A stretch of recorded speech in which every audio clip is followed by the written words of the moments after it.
قرارداد پاکستان کی 82ویں سالگرہ کے موقع پر ہائی کمشنر معظم احمد خان نے گزشتہ روز اپنی سرکاری رہائش گاہ پاکستان ہاؤس میں یوم پاکستان کی تقریب کا اہتمام کیا۔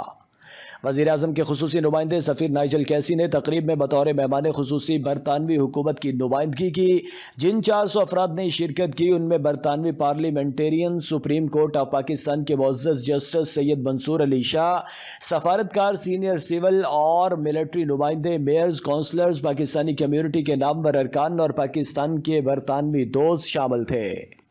اس موقع پر اپنے خطاب میں ہائی کمشنر نے قرارداد لاہور کی اہمیت کو یاد کرتے ہوئے اسے ایک اہم لمحہ قرار دیا۔ انہوں نے پاکستان بنانے میں قائد اعظم محمد علی جناح کی ویژنری قیادت کو شاندار خراج تحسین پیش کیا، جس نے نہ صرف دنیا کا نقشہ بدل دیا بلکہ تاریخ کا دھارا بھی ہمیشہ کے لیے بدل دیا۔ ہائی کمشنر نے کہا کہ بہت سے چیلنجز کے باوجود پاکستان 24ویں بڑی معیشت اور مضبوط ترین فوج کے ساتھ 5ویں بڑی قوم کے طور پر ترقی کی منازل طے کر رہا ہے۔ Today, Pakistan is the 5th largest nation in the world, the 24th largest economy, and amongst the strongest military powers. Now more than ever, the Kashmir dispute demands world attention and solution in accordance with the UN Security Council resolution and wishes of the Kashmiri people. The story of Pakistan is incomplete without the mention of the United Kingdom.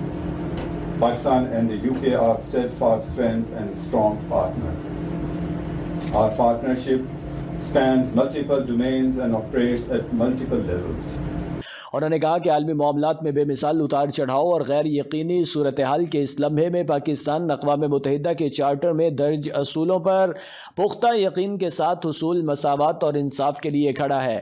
انہوں نے خاص طور پر بھارت کے غیر قانونی طور پر مقبوضہ جموں و کشمیر میں بھارتی قابض افواج کی طرف سے کشمیریوں کے انسانی حقوق کی سنگین خلاف ورزیوں کو اجاگر کیا اور اقوام متحدہ کی سلامتی کونسل کی متعلقہ قراردادوں اور عوام کی مرضی کے مطابق منصفانہ حل کی ضرورت پر زور دیا۔ ہائی کمشنر نے اس بات کا اعادہ کیا کہ پاکستان امن اور ہم آہنگی پیدا کرنے والا ملک رہا ہے اور رہے گا۔